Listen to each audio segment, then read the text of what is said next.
There's a person in almost every organization who is extraordinarily good at one specific thing, and it's definitely not their job. They're just exceptionally good at getting ahead. They somehow know exactly what to say to exactly the right people. They manage to take credit for another person's work without looking like they stole it. When a project fails, someone else somehow takes the fall for it. But when that same project succeeds, their name is suddenly the one everyone remembers. If you've worked long enough, you've probably met someone like this. Maybe it was the colleague who climbed the ladder faster than everyone else despite leaving a trail of frustrated teammates behind them. Maybe it was the manager who always seemed charming in front of senior leadership but became a completely different person once the meeting ended. And maybe, after watching enough of these moments, you had a thought you couldn't quite put into words. There's something annoying about the way this person works. Something I can't quite explain in plain words. Well, today we're going to explain it.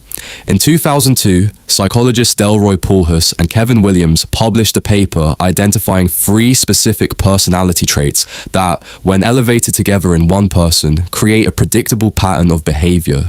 They called it the Dark Triad. The 3 traits are narcissism, psychopathy, and Machiavellianism. Now, before your mind jumps to movie villains, serial killers, or television characters, stop. That's not what this research is describing. It's describing the colleague everyone seems to like at first, the manager who interviews warmly, the employee who always knows the right people. Sometimes it's describing the most impressive person in the building, the person you trusted immediately and slowly became uncomfortable around without ever being able to explain why. That's what makes the Dark Triad so fascinating. Not because these personalities are rare, but because many of the qualities that help them rise inside organizations are the very qualities most workplaces reward during hiring and promotion. Confidence, charm, ambition, decisiveness. The problem is that underneath those qualities, something very different can be driving the behavior. Now, before we go any further, one important clarification. We're not talking about diagnosable personality disorders in most cases. We're talking about personality traits. Everyone has some level of all 3. They're part of normal human personality. What psychologists study is what happens when one or more of these traits become unusually elevated, and what that looks like inside the place where most adults spend the majority of their waking lives, the workplace. Let's begin with narcissism, and let's start by getting rid of one of the biggest misconceptions about it. When most people hear the word narcissist, they picture someone who's obsessed with selfies, constantly talking about themselves, or desperately fishing for compliments. That's the stereotype. It isn't psychology. Here's a situation you've probably seen instead. A team spends 3 weeks preparing an important presentation. Everyone contributes. The meeting goes well. Senior leadership loves the idea. Then, somehow, one person walks out of the room receiving almost all of the praise. Nobody remembers them actually saying they did all the work. But somehow, that's the impression everyone leaves with. Or imagine giving constructive feedback to a colleague. Nothing aggressive, nothing personal, just one suggestion. Instead of discussing it, they become strangely defensive. Days later, the atmosphere between you changes. Meetings become colder. Emails become shorter. Suddenly you find yourself wondering whether you did something wrong. Is that already reaching close to home? You see, clinical narcissism is built around 3 central characteristics: an inflated and relatively fixed sense of personal importance, a powerful need for admiration and recognition, and a reduced capacity for empathy. That last point is important. It doesn't mean they can't recognize when someone is hurt. They usually can. It means they don't experience much internal discomfort because someone else is hurt. Now watch what happens inside a meeting. The narcissistic colleague doesn't dominate the conversation because they necessarily have the best ideas. They dominate because visibility itself has become psychologically important. Being the person everyone notices isn't simply enjoyable. It feels necessary. Taking credit often feels just as natural because in their own internal story, they believe they deserve to be the central character. The same pattern appears when criticism enters the picture. A psychologically healthy person can usually separate their work from their identity. They can hear, "I think this report could be stronger," without hearing, "You're a failure." For someone with elevated narcissistic traits, those two messages often become inseparable. What makes them effective early in their career and why organizations keep promoting them is their initial impression. Their confidence is quite admirable. They speak about themselves with a level of certainty that many senior leaders mistake for competence. And the funny thing is, research consistently finds elevated narcissistic traits appearing among senior leadership positions. That doesn't mean senior leaders are narcissists. It means the journey toward leadership often rewards exactly the behaviors narcissistic personalities naturally display. Now let's move to the trait that usually makes people the most uncomfortable: psychopathy. And once again, the biggest misunderstanding comes from Hollywood. Most people hear the word and immediately imagine violence, extreme criminal behavior, someone completely detached from ordinary society. But that's not the picture psychologists like Robert Hare spent decades studying. In fact, Hare eventually began describing a very different phenomenon: the corporate psychopath. Not someone who struggles to function inside organizations, someone who functions exceptionally well inside them, someone who can restructure an entire department, eliminate jobs, and walk into lunch 10 minutes later completely relaxed. Most people couldn't, not because they're incapable, but because their emotions make it difficult. Empathy slows us down, guilt makes us hesitate, conscience forces us to consider the human cost of our decisions. Psychopathy changes that equation. The defining feature of psychopathy is the absence of those internal brakes that most people rely on without even realizing it. Guilt, remorse, anxiety about harming other people. When those emotional restraints are reduced, decision-making starts looking very different. From the outside, it often looks like extraordinary confidence, exceptional composure, fearless leadership. Inside, something much more may be happening. They're simply making decisions without carrying the emotional weight that everyone else is carrying. One of the reasons corporate psychopaths are so difficult to recognize is because they're charming. Not in a warm way, just precisely charming. You get what I mean?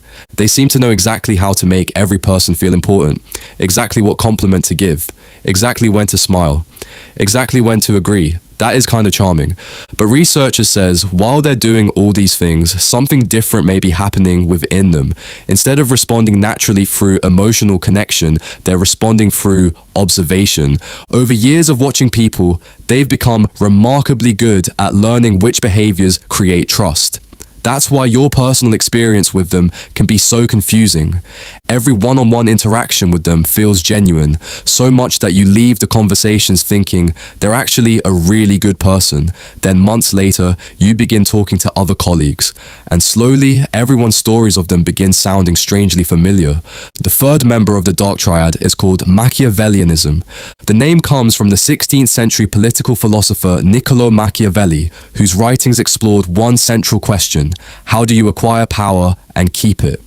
Centuries later, psychologists borrowed his name to describe a personality style that approaches people almost the same way a chess player approaches pieces on a board. Now, here's a situation that might sound familiar.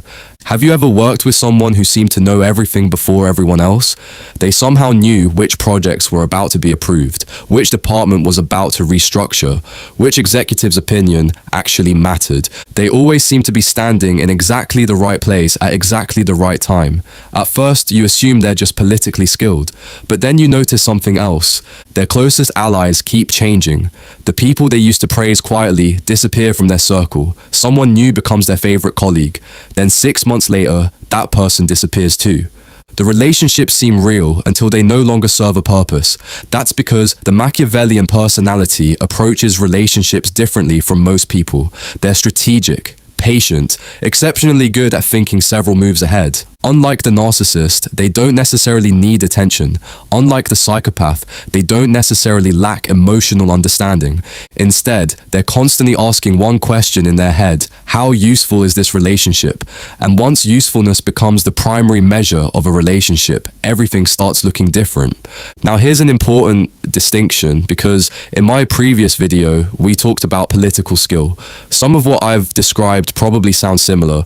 Both people build relationships. Both understand organizational dynamics. Both know how influence works.